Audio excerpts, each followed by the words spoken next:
Fala galera, eu sou o Emerson Marques e você está no STF, Sociologia, Teologia e Filosofia. No vídeo de hoje traremos um assunto polêmico, meritocracia, após a vinheta.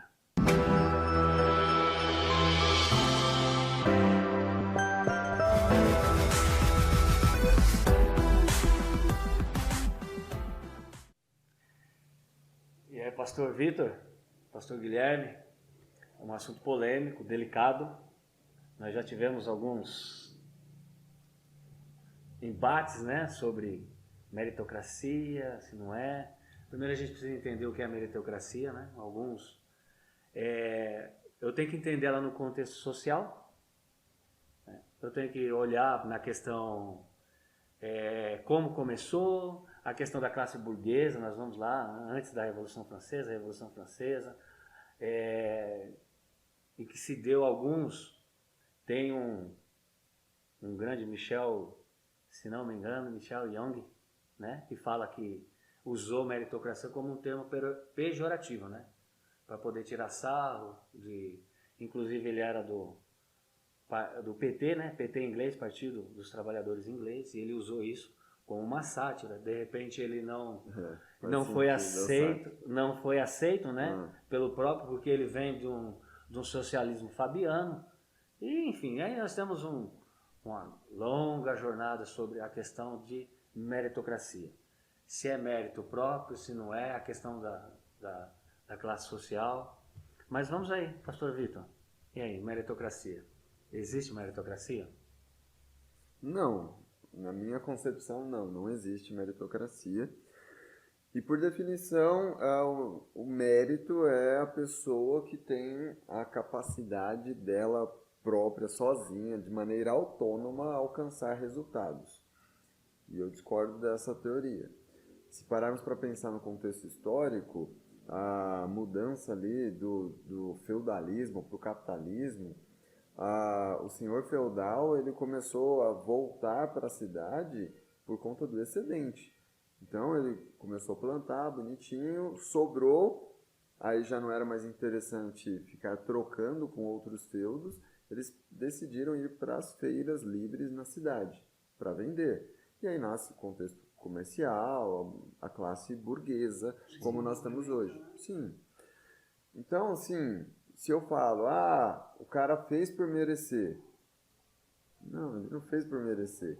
Na verdade, ele encontrou um solo fértil, propício em todos os sentidos para ascender socialmente. Tanto é que dentro desse contexto, os burgueses eles tinham muita grana, mas eles não tinham visibilidade, porque eles não eram nobres, não tinham, né, títulos, nada disso, nome importante. Então, eles tinham dinheiro, mas não tinham valor decisivo na política. E eles quiseram. Então, eles começaram a contratar artistas para enaltecer, para exaltar a imagem deles, enfim. Então, foge completamente a ideia do mérito, onde eles fizeram por merecer. Não, é meio que caiu no colo deles essa oportunidade, esse privilégio. Chegou de e bandeja. Eles abraçaram, claro. Chegou de bandeja para eles.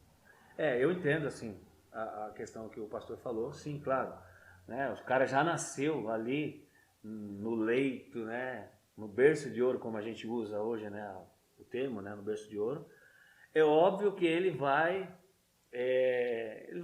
ter vantagem na vida dele sempre. Primeira, segunda, terceira geração, nós temos aí, atualmente, né? Nós temos empresários, megas empresários, né? Nós temos Elon Musk, né? A história aí, não vamos entrar na questão da história dele, mas veio de um berço, né? Então teve um suporte. Mas assim, eu digo do mérito da pessoa, porque assim, eu, pastor, assim, a gente tendo, né?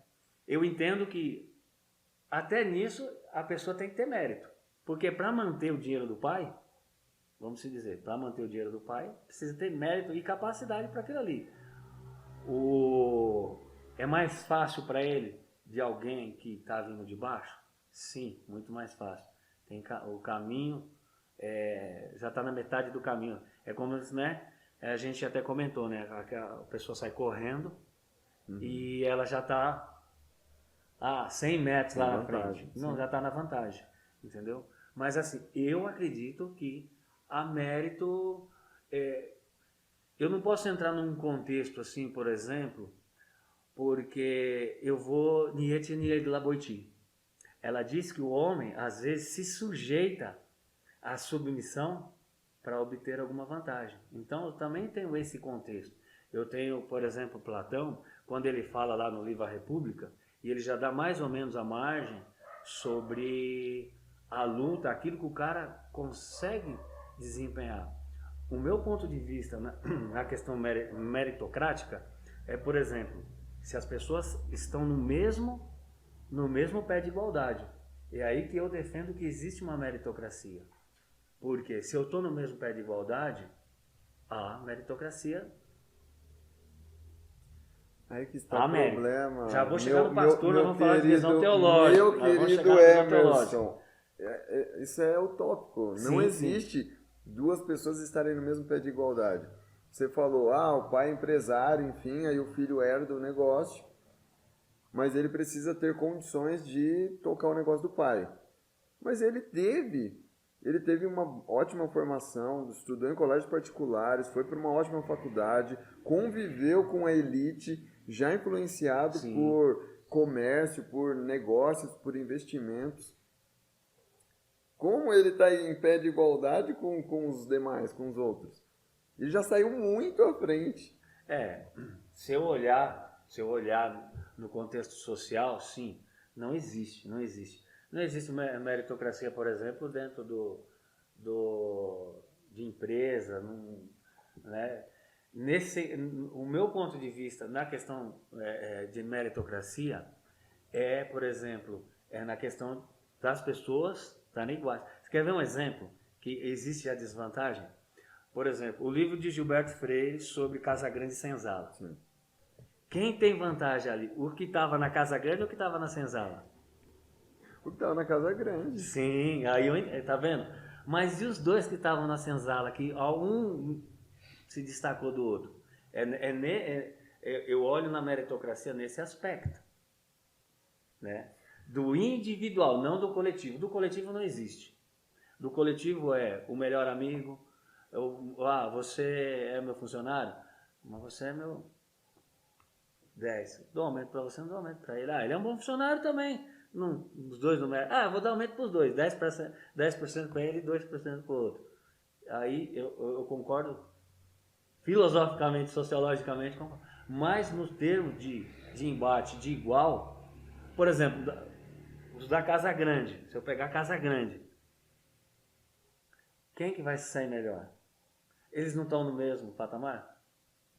É nesse sentido. Vale a pena dizer que, mesmo dentro desse contexto de escravidão, o senhor, o dono do engenho, por exemplo, que ia cuidar dos escravos, não. Era um outro escravo que cuidava, que era o capataz ali dos outros escravos. Por que um foi escolhido em detrimento dos outros? Ou seja, amigo do capataz. Sempre tem um que é mais pelego, puxa saco e que, eu vou trazer para perto e esse cara vai me ajudar a cuidar dos outros, a controlar os outros. Aí eu vou dizer que o cara mereceu. Não mereceu.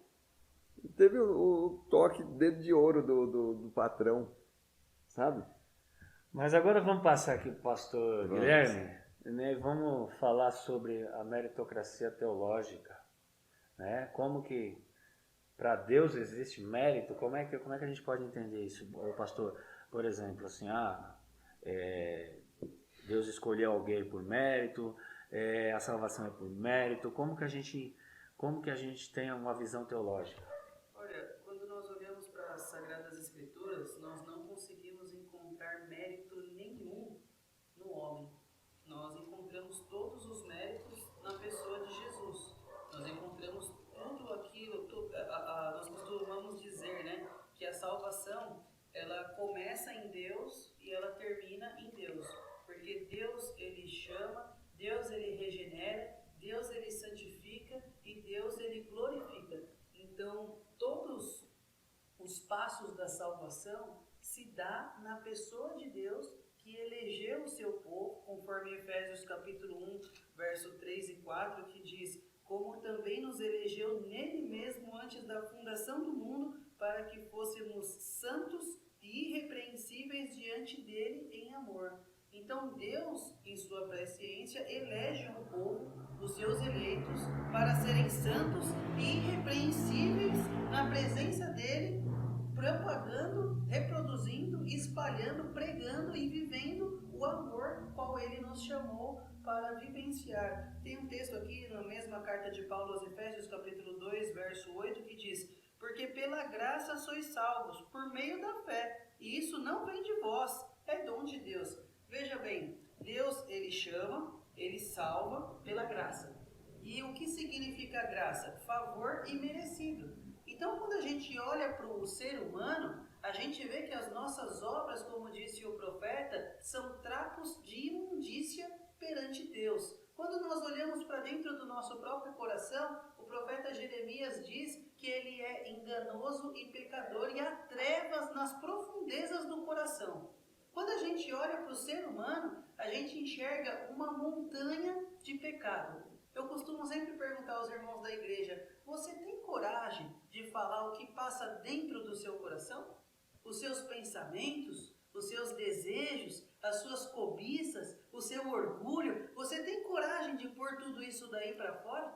Com certeza não. Por quê? Porque dentro de nós existe trevas, existe pecado. O pecado está incítrico no ser humano. Então, quando a gente olha para o ser humano, a gente vê que ele não tem mérito nenhum no processo de salvação, pela sua pecaminosidade, pela sua natureza adâmica, ou seja, ele herda, desde Adão que tropeçou, falhou e desobedeceu a Deus, então toda a sua descendência herda esse pecado que está incítrico no ser humano. Um bebezinho que acabou de nascer, um ser humano pecador. Veja que o salmista Davi, no Salmo 51, ele diz que em pecado foi concebido, ele foi gerado em pecado. Então veja, desde o nascimento nós podemos enxergar que o ser humano é pecador. Então quando a gente olha para um pecador que não tem condição nenhuma de fazer alguma coisa para a salvação, nós conseguimos atribuir toda essa obra maravilhosa de salvação unicamente a Deus.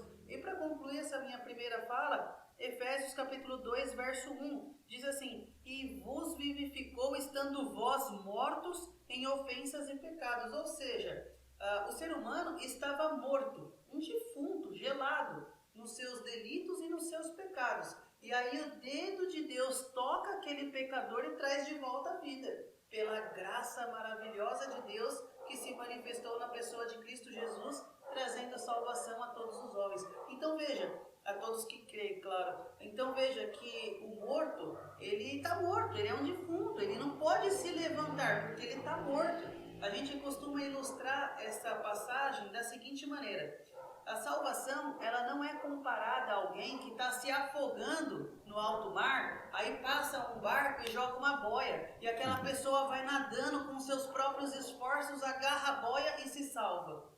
Não, a salvação não é comparada a isso. A salvação é comparada a alguém que está morto lá no fundo do oceano, aonde não há mais vida, aonde as águas já adentraram o seu pulmão e ele está morto lá no fundo do oceano. E aí o dedo de Deus toca aquele morto e traz de volta a vida. Aí se dá a obra maravilhosa de Deus, salvando o pecador que estava morto nos seus delitos e pecados. Então, biblicamente falando, o ser humano não tem mérito nenhum no quesito da salvação. Então, biblicamente, no quesito soteriológico, não existe meritocracia.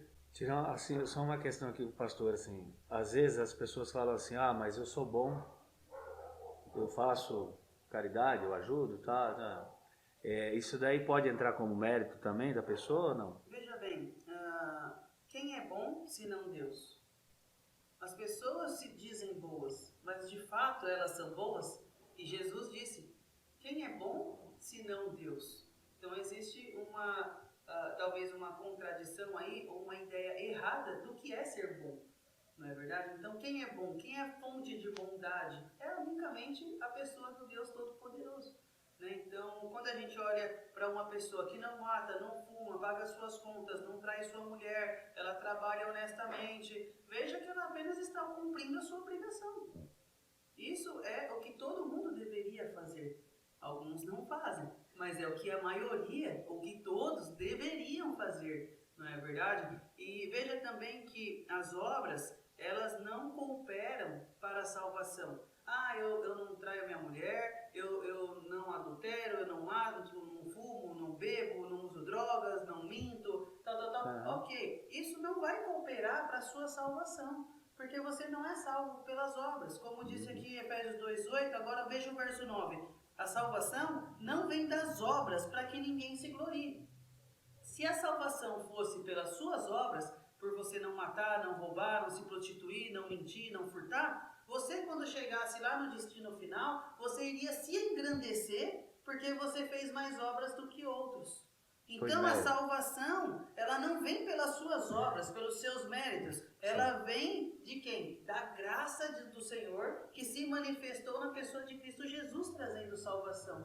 Então veja que nada daquilo que a gente possa fazer coopera para a nossa salvação. Porém, aquele que é salvo, aquele que crê, aquele que tem fé, aquele que conhece a Deus, ele quer repartir o amor de Deus. Ele quer espalhar o amor de Deus, ele quer propagar o amor de Deus. E aí ele começa a entender, então, a necessidade de evidenciar a sua fé através das obras. Então ele pratica boas obras porque ele tem fé. E não faz boas obras para ter fé. Porque ter fé é um dom de Deus ao nosso coração. É um dom que Deus concede a cada um de nós. Então Deus salva, Deus justifica, e aí Deus santifica, e Ele te dá o caminho, te coloca no caminho, te conduz os seus passos para trilhar em caminhos de pastos verdejantes, e agora Ele então nos orienta a fazer aquilo que Jesus faz.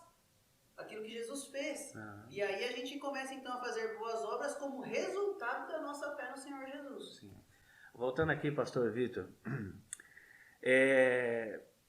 se não me falha, acho que é Ademar Campos, a gente numa questão antropológica, da questão, quando a gente fala de méritos, a gente vai entender que a sociedade, ela sempre se comportou assim. Uns têm vantagem, uns tiram vantagem do outro, os outros...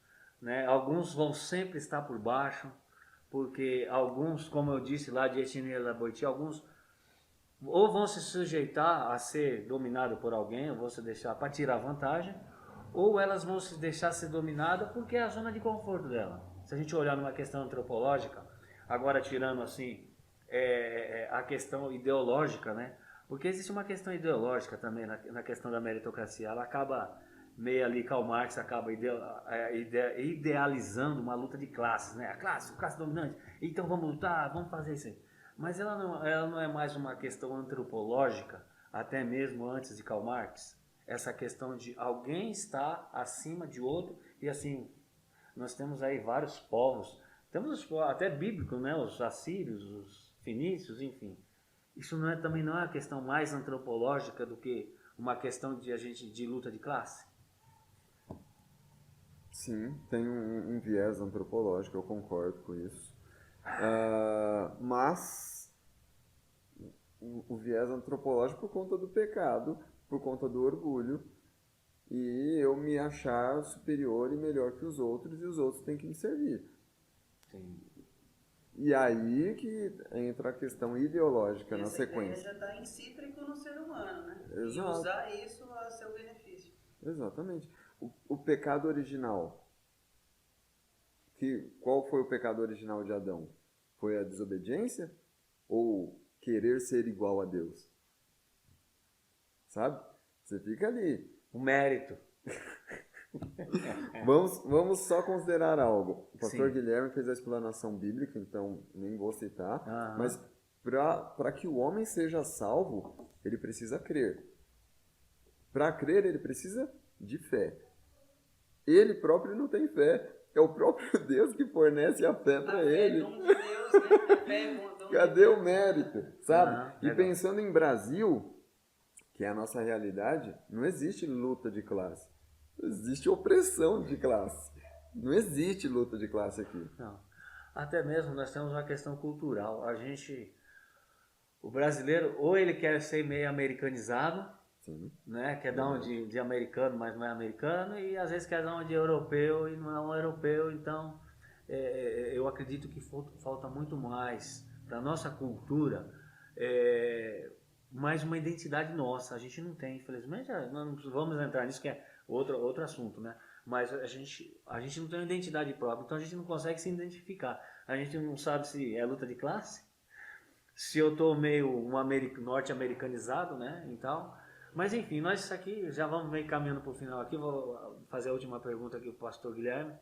Mas nós chegamos num acordo que a questão de meritocracia e luta de classe ela é uma questão antropológica, tá, pessoal? Porque eu e o pastor Vitor aqui, nós já degladiamos aqui e tal.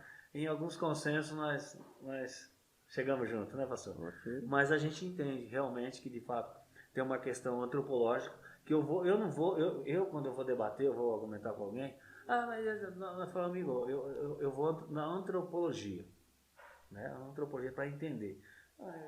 Isso não começou lá com Karl Marx, quando ele falou assim, luta, vamos lutar, não, mas já também, ainda tem Platão, né? Enfim.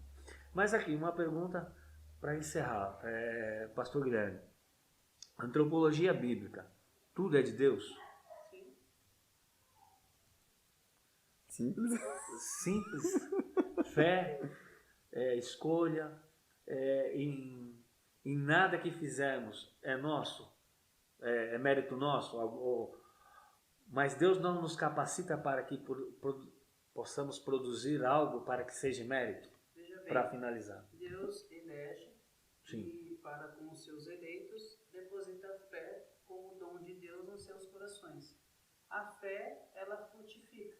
A fé, ela frutifica em obras. Fruto de arrependimento e boas obras. Então ela frutifica como resultado da fé que Deus implantou em nosso coração. Não pelos méritos, mas pela graça de Deus que depositou fé em nosso coração. O texto é muito claro, porque pela graça sois salvos por meio da fé. Ou seja, somos salvos pela graça por meio da fé. É um caminho, por meio da fé. E isso não é seu, isso é dom de Deus. E essa fé que é dom de Deus frutifica. Qual é o fruto da fé? Amor, caridade, longanimidade, misericórdia, bondade, domínio próprio. Contra essas coisas não há lei. Então veja que a fé verdadeira e genuína implantada por Deus no coração frutifica em obras, ajudando o meu próximo em amor, ajudando o meu próximo em misericórdia, tendo longanimidade, paciência, mansidão com o meu próximo, tendo domínio próprio sobre as minhas próprias concupiscências e meus pecados. Então veja que tudo isso é fruto da fé genuína que Deus, pela sua graça, implantou no coração dos seus eleitos, conforme Efésios 1, capítulo 1, verso 4. E aqui já para a gente ir encerrando, o pastor falou sobre graça, o pastor Vitor também falou sobre graça, e se eu não me falha a memória, o pastor até pode me ajudar aqui, né, é filósofo, eu não me lembro se foi Engels ou se foi o próprio Karl Marx, falou que a igreja no passado ela usou o termo graça para favorecer os ricos, né? Então existe um equívoco e existem alguns erros, a gente reconhece, tanto da igreja, de uma forma geral da igreja católica cristã ou de alguns cristãos protestantes da época, mas assim a gente vai aprendendo e a gente vai conhecendo de Deus. Então não que uma graça, porque alguns falam assim que uns cristãos, né, se referindo a determinada igreja da época, que Deus os abençoou com a graça, então por isso eles são melhores do que os outros. E nós podemos entender hoje aqui, mesmo discordando no ponto de vista de meritocracia, mas a gente entende que a graça de Deus é um favor que a gente não merece, e a gente entende que a graça de Deus a gente tem que produzir frutos dignos de arrependimento. Sim. Foi por isso que eu fiz a pergunta. Há algo que a gente possa fazer que seja para Deus? Aí é o que Deus colocou em nós, é que nós produzimos frutos. Então, para que a gente feche essa...